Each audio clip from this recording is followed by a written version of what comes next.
Assalamualaikum warahmatullahi wabarakatuh. Kembali lagi bersama kami, Saksi Misteri. Di video kali ini, saya akan menceritakan sebuah kisah misteri tentang pesugihan.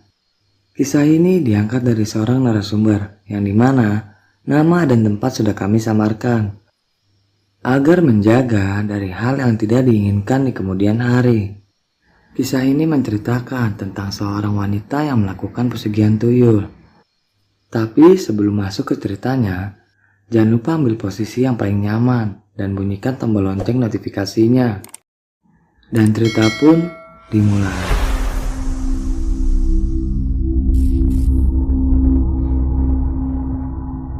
Di zaman serba materialistik ini, orang terkadang rela melakukan apa saja.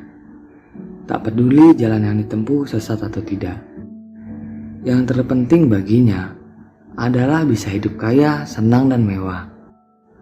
Namun apalah arti hidup bergelimang harta jika didapat dengan cara yang tidak halal? Apalagi jika di kemudian hari harta yang melimpah itu akan menyiksa hidupnya tanpa batas waktu. Ya, kisah ini berawal dari seorang wanita parubaya yang bernama Bu Sunarti. Meski di masa mudanya dia kaya raya, namun di masa tua, ia tidak terlihat sumringah atau segar bila dipandang oleh mata. Padahal di masa muda, ia bisa makan enak, membeli berbagai macam pakaian dan perhiasan dengan mudahnya. Tetapi di usianya yang belum terlalu tua, Bu Sunarti terlihat begitu ringkih, seperti orang yang tengah sakit-sakitan. Tak hanya tubuhnya, penglihatan dan pendengarannya juga tidak begitu jelas. Karena itu, setiap berbicara dengannya harus ekstra keras, serta menggunakan bahasa isyarat untuk memudahkan Bu Sunarti menangkap masuk pembicaraan. Kini wanita parubaya itu hidup sebatang kara di sebuah desa di daerah Jawa Timur. Hal ini terjadi karena dulunya Bu Sunarti menganut pesugihan tuyul yang hampir setiap malam meminta disusui oleh dirinya. Bu Sunarti terpaksa melakukan pesugihan tuyul sebab hidupnya selalu didera kemiskinan. Bahkan saat menikah, Bu Sunarti justru mendapatkan seorang suami yang berasal dari keluarga miskin juga.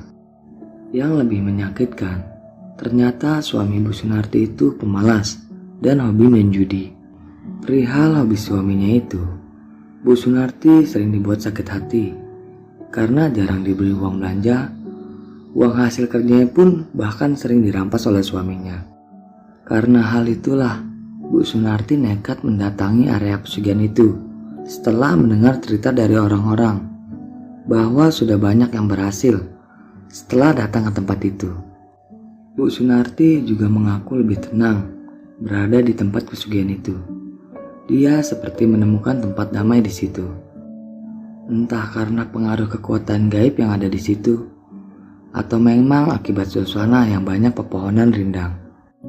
Tak hanya sekali Bu Sunarti mendatangi tempat itu, dia sendiri sudah lupa sampai beberapa kali mendatangi tempat pesugihan itu. Tetapi, meski sudah sering berkunjung ke tempat pesugihan itu, namun belum ada tanda-tanda apa yang menjadi keinginannya akan bisa terkabul. Dia masih tetap hidup dalam kemiskinan, dan pekerjaan serabut masih pula dijalaninya. Hingga pada suatu malam, dalam tidurnya, Bu Sunarti bermimpi didatangi oleh anak gundul yang ingin ikut dengannya. Karena merasa kasihan, Bu Sunarti akhirnya menuruti keinginan anak kecil yang berkepala botak itu.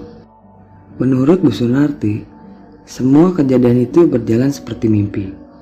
Sebab tidak ada perjanjian gaib antara dirinya dengan makhluk gaib tersebut. Sejak saat itulah, kehidupan Bu Sunarti tak butuh waktu lama, mulai berangsur-angsur membaik. Ia tidak lagi menjadi buruh serabutan. Kini dia mulai membuka usaha berjualan alat-alat dapur rumah tangga di pasar. Usaha Bu Sunarti cepat sekali berkembangnya, sampai akhirnya Bu Sunarti memiliki kios sendiri di pasar dari hasil tabungannya. Dan tak butuh waktu lama, lambat laun Bu Sunarti menjadi orang yang bergelimang harta. Dengan kekayaan itu, Bu Sunarti sebenarnya bisa membeli apa saja, segala kebutuhan dan menyenangkan dirinya. Tetapi ada pandangan yang sungguh-sungguh mengiris hati, yaitu aura wajahnya seperti gelap dan redup. Tubuhnya kurus kering, seperti orang yang sedang menderita penyakit tertentu. Ya, karena setiap Bu Sunarti bertambah kaya, bocah kecil berkepala botak itu selalu meminta menyusui kepada dirinya. Waktu terus berlalu. Kini Bu Sunarti telah menjadi orang kaya raya di daerahnya. Namun cobaan itu mulai datang menerpa Bu Sunarti. Suaminya yang pemalas dan hobi main judi itu selingkuh dengan wanita kampung tetangga. Bu Sunarti pun marah, lalu memutuskan untuk bercerai dengan suaminya. Setahun kemudian, cobaan itu datang lagi, yakni anak tunggalnya yang menginjak dewasa mengalami kecelakaan motor di jalan raya, sampai akhirnya meninggal dunia di tempat. Ditinggal suami, Bu Sunarti masih kuat menahan kesedihan. Tetapi ditinggalkan oleh anak laki-laki semata wayangnya, sangat hancur hatinya. Setelah semua kejadian itu, lambat laun namun pasti, kekayaan Bu Sunarti mulai merosot sedikit demi sedikit. Usaha yang dikelolanya banyak mengalami kendala. Kiosnya menjadi sepi pembeli dan akhirnya mengalami kerugian. Bu Sunarti mengaku antara dirinya dan penghuni tempat pesugihan itu tidak ada perjanjian gaib sama sekali. Dia sendiri tidak tahu apakah meninggal anaknya itu akibat diambil oleh penguasa pesugihan itu sebagai tumbal atau murni kecelakaan. Bu Sunarti juga mengatakan bahwa dirinya tidak mau lagi didatangin oleh bocah gundul itu yang menurutnya adalah tuyul. Bu Sunarti ingin tobat dan menikmati masa tuanya yang sebentar lagi pasti akan diambil oleh Yang Maha Kuasa. Bagi dirinya sekarang, harta benda itu tidak ada harganya. Sebab selain tidak bisa menikmati harta kekayaannya, ia juga harus hidup sendiri dan seluruh keluarganya meninggalkan dirinya. Dan cerita pun selesai. Bagi teman-teman yang menonton video ini sampai habis, saya ucapkan terima kasih banyak. Dan nantikan video-video kami tentang pesugihan selanjutnya. Wassalam.